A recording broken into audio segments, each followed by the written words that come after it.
How's your car running? Papers. I need your pink slip. Ever wondered why Need for Speed games just don't hit the mark anymore? Why they keep teasing the old legendary BMW in the new games?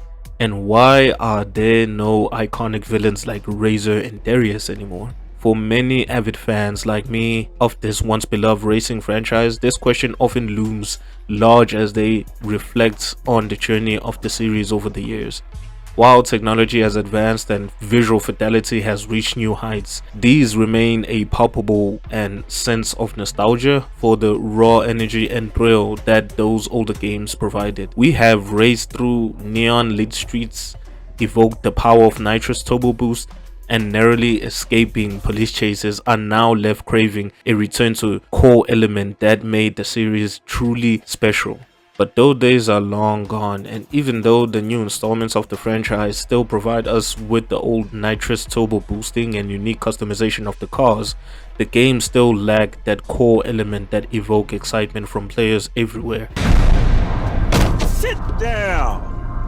How you been? It's time to settle a little score from Rockport.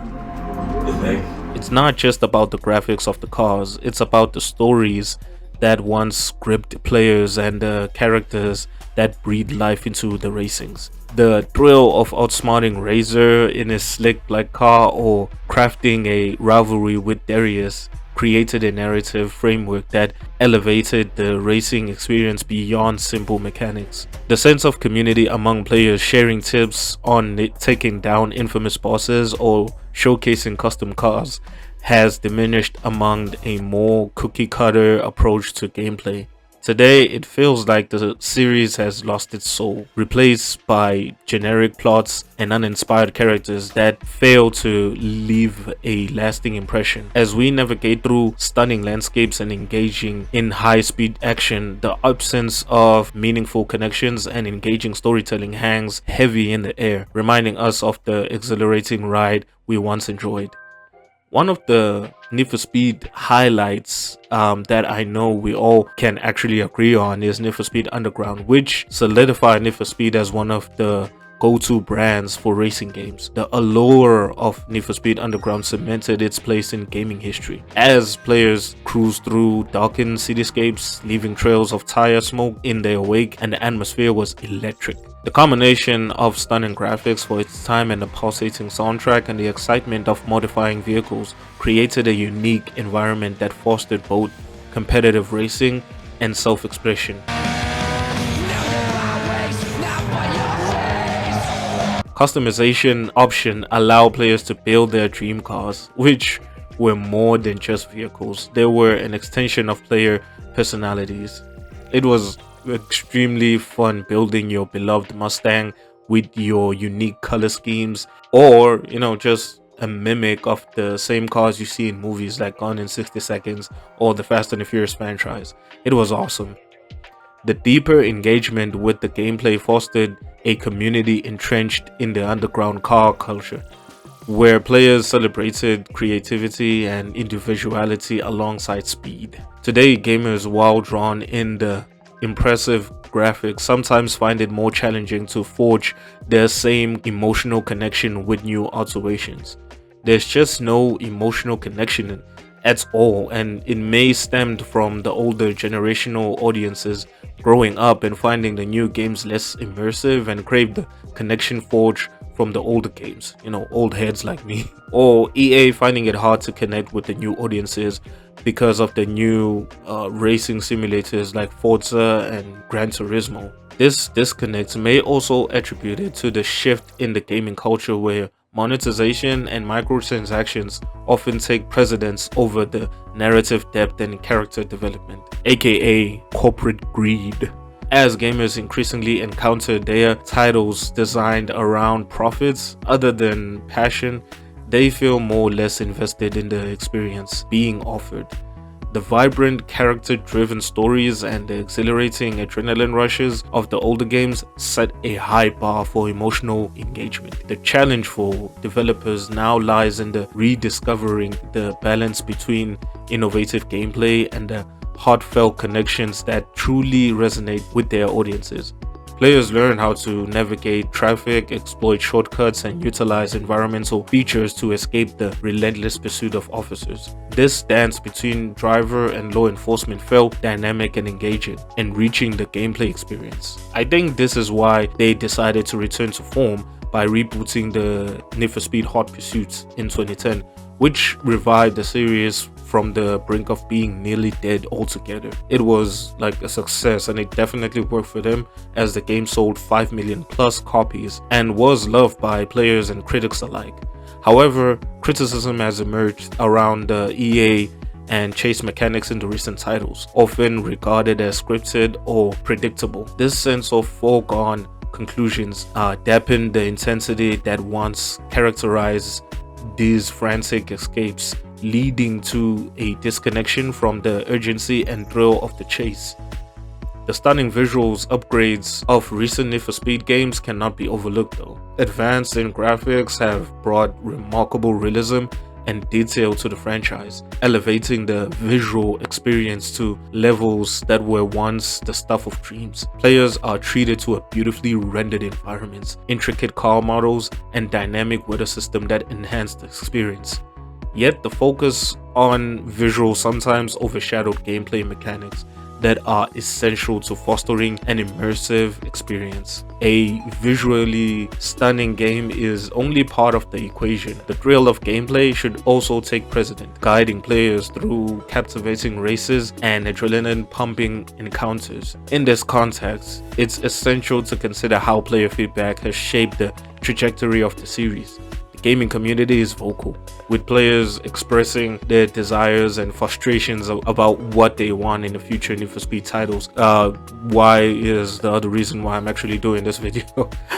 EA, please take notes of everything that I'm actually telling you right now. But I'm gonna get to the end on what my idea actually is, for the series. Some fans lament their new titles have become too formulated, with heavy reliance on narrative elements and character-driven storytelling that overshadows racing mechanics. Others embrace the evolution of franchise, welcoming deeper character arcs and immersive open-world gameplay. This diversion highlights the challenges that developers face as they attempt to balance newer trends with the nostalgia associated with older games. As anticipation builds for future installments of Need for Speed, the question remains: what direction will EA take next? Will they heed the call for the return to the roots of the series, emphasizing pure racing experiences, accelerating in police chases, and authentic underground vibe? Or will they continue, down the path of cinematic storytelling and character development, perhaps sprinkling, some features that appeal to modern gaming audiences? If you ask me, I would rather they do what Capcom is doing with their Resident Evil titles, which is remaking their old beloved installments like Most Wanted and the Underground series.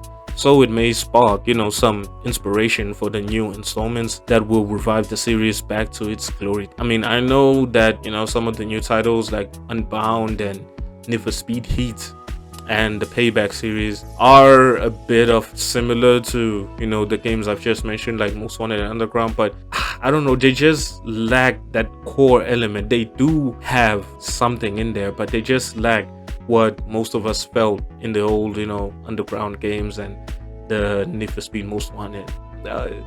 They're good. They're very fun. I don't want to lie. I played recently those games and I think they're extremely fun. But, they saw a brief success with Hot Pursuit in 2010.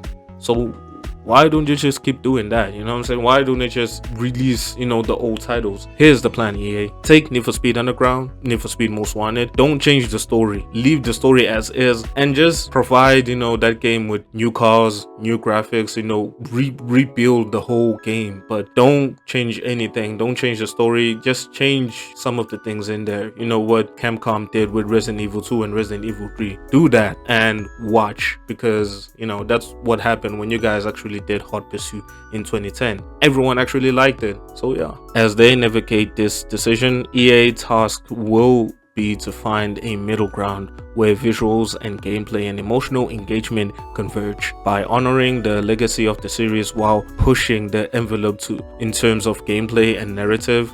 There is hope for a revival that reignites the excitement, energy, and passion that fans have long associated with the brand. Ultimately, the challenge lies in crafting an experience that captures the heart of both longtime fans and new players alike, creating a thrilling adventure that embodies the spirit of the franchise, which is why I'm saying revive, reboot, remake, whatever the word is, but remake Need for Speed Most Wanted in the Underground series. Trust me, EA, trust me.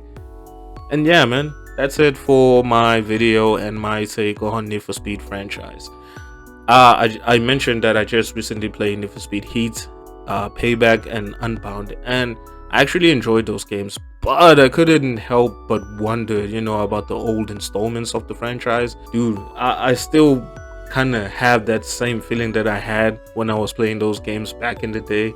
They just had that something in it, you know, that's something you just don't feel in these new, you know, titles of the games. So I feel they can do something with those games instead of just leaving them there in the dust. You know, they just wanted us to love their new titles, but some people just don't have that inspiration to, you know, get into a Need for Speed game anymore. So if you guys like remake the old games, trust me, fans will come rushing back to the Need for Speed games again. And I hope, you know, they get their shit together and, like I said, revive those titles. And when I say Most Wanted, I'm not talking about the 2012 version. Even though I did kind of enjoy that game, it's a good game for an arcade racing, you know, game. And I wish they named it something else instead of Need for Speed Most Wanted, because that title alone should just be regarded as just Need for Speed Most Wanted 2005 one, that title, or, you know, a new game that they might reboot probably in the future. That only alone, you know, maybe they can change that game. Maybe they can reboot that game to something else, but not Need for Speed Most Wanted. Nah, no. Anyway, for me, Max, it's Queen TV Magic. I will see you when I see you.